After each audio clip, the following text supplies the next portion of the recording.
कभी सोचा है कि विज्ञान की दुनिया में कोई एक आइडिया जो सुनने में एकदम सही लगे वो सदियों तक राज कर सकता है, भले ही वो पूरी तरह से गलत हो।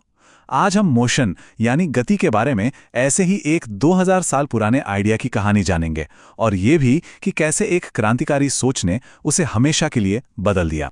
ये तो हम सब रोज ही देखते हैं, है ना? किसी किताब को मेज पर खिसकाइए और हाथ हटा लीजिए, वो फौरन रुक जाती है। गाड़ी को धक्का देना बंद कर दीजिए, वो भी रुक जाती है। ये इतना कॉमन सेंस वाला आइडिया लगता है कि इस पर सवाल उठाना भी अजीब है। और यही कॉमन सेंस सदियों तक साइंस का सबसे बड़ा नियम बना रहा। तो ये कॉमन सेंस वाला आइडिया आया कहाँ से? खैर, इसके पीछे थे महान यूनानी दार्शनिक अरस्तु। उन्होंने गति को समझने के लिए एक पूरा सिस्टम बनाया था, जो किसी एक्सपेरिमेंट पर नहीं बल्कि सिर्फ देखने और सोचने पर आधारित था। मतलब दुनिया वैसी ही है जैसी वो हमें अपनी आंखों से दिखती है। अरस्तु ने हर तरह की मूवमेंट को दो हिस्सों में बांट दिया। पहला था नेचुरल मोशन, यानी प्राकृतिक गति। उनका मानना था कि हर चीज की अपनी एक सही जगह होती है और वो वहीं पहुंचना चाहती है। जैसे पत्थर की सही जगह जमीन है तो वो नीचे गिरता है, धुएं की सही जगह आसमान है तो वो ऊपर उठता है। और दूसरा था वॉयलेंट मोशन, यानी हिंसक गति। ये वो गति है जो किसी बाहरी धक्के या खिंचाव से पैदा होती है, जैसे तीर चलाना या गाड़ी खींचना। तो इस सोच से कुछ बड़े पक्के नियम निकले। पहला, किसी चीज को चलाते रहने के लिए लगातार धक्का देना जरूरी है। धक्का बंद तो हरकत भी बंद। और दूसरा, जो सुनने में बिल्कुल लॉजिकल लगता है, कि भारी चीजें हल्की चीजों से ज्यादा तेजी से गिरेंगी। आखिरकार वो अपनी सही जगह पर पहुंचने के लिए ज्यादा जोर जो लगा रही हैं। और फिर लगभग 2000 साल बाद कहानी में एंट्री होती है एक इटालियन वैज्ञानिक की, जिसने सब कुछ बदल कर रख दिया। Galileo Galilei. गैलीलियो सिर्फ एक इंसान नहीं थे, वो एक नई सोच थे। एक ऐसी सोच जिसमें सिर्फ सोचना काफी नहीं था, बल्कि उसे टेस्ट करना, उसका एक्सपेरिमेंट करना सबसे जरूरी था। और ये जो बात है ना, ये गैलीलियो की पूरी सोच का निचोड़ है। ये कहने जैसा था कि देखिए, आपकी थ्योरी कितनी भी अच्छी क्यों ना लगे, अगर वो एक्सपेरिमेंट में फेल हो जाती है तो वो बस गलत है। यहां से विज्ञान का चेहरा हमेशा के लिए बदल गया। उनका आइडिया बहुत ही सिंपल लेकिन बहुत गहरा था। अरस्तु ने सिर्फ तर्क का इस्तेमाल किया, गैलीलियो ने कहा नहीं, पहले एक्सपेरिमेंट करो। यहीं से साइंटिफिक मेथड की शुरुआत हुई, जिसने मॉडर्न साइंस की नींव रखी। तो गैलीलियो ने सबसे पहले अरस्तु के सबसे मशहूर दावों में से एक को चुनौती दी, वही गुरुत्वाकर्षण वाला आइडिया। ये अरस्तु के कॉमन सेंस और गैलीलियो के एक्सपेरिमेंट के बीच पहली सीधी टक्कर थी। तो दावा क्या था? दावा ये था कि जो चीज जितनी भारी होगी वो उतनी ही तेजी से नीचे गिरेगी।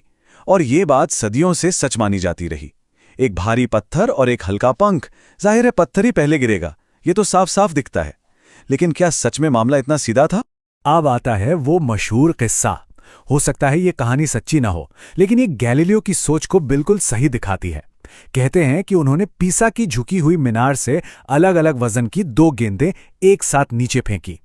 अरस्तु के हिसाब से भारी वाली को पहले पहुंचना चाहिए था, पर असल में हुआ क्या? जो नतीजा निकला उसने सबको हैरान कर दिया। दोनों गेंदें जमीन पर एक ही समय पर पहुंची। गैलीलियो को समझ आ गया कि चीजों के गिरने की रफ्तार उनके वजन पर निर्भर नहीं करती। अरे वो जो पंख धीरे धीरे गिरता है ना, वो अपने वजन की वजह से नहीं, बल्कि हवा के दबाव यानी एयर रेजिस्टेंस की वजह से धीमा होता है। 2000 साल पुराना एक आइडिया एक झटके में गलत साबित हो गया। और इसी खोज से एक नया कॉन्सेप्ट सामने आया, फ्री फॉल यानी मुक्त पतन।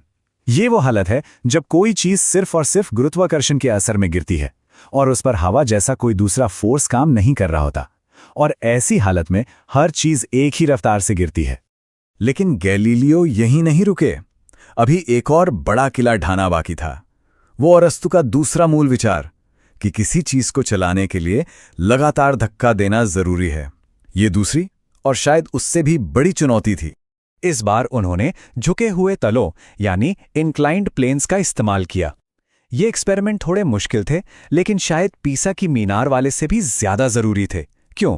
क्योंकि इनसे चीजों की एक बहुत ही बुनियादी प्रॉपर्टी का पता चला, जिसे हम इनर्शिया यानी जड़ता कहते हैं। जरा इस स्लाइड को देखिए और गैलीलियो के दिमाग में चलिए।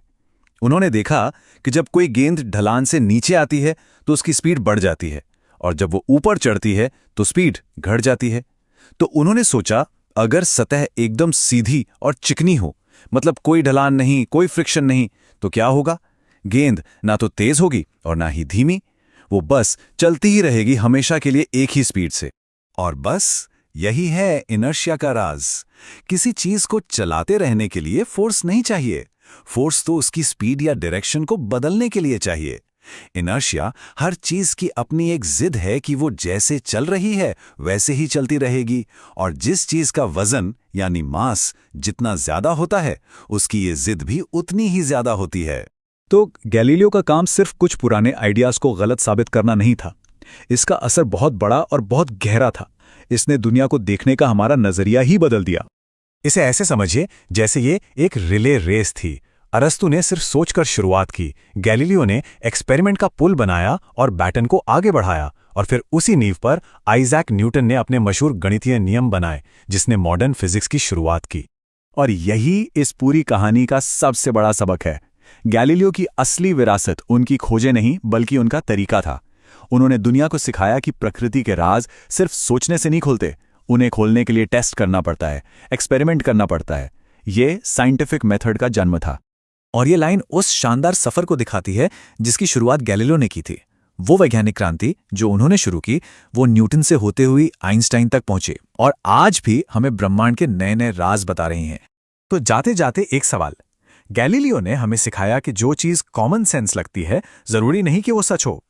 ये सोचने पर मजबूर करता है कि आज का ऐसा कौन सा कॉमन सेंस वाला आइडिया है जिसे शायद भविष्य का साइंस गलत साबित कर दे।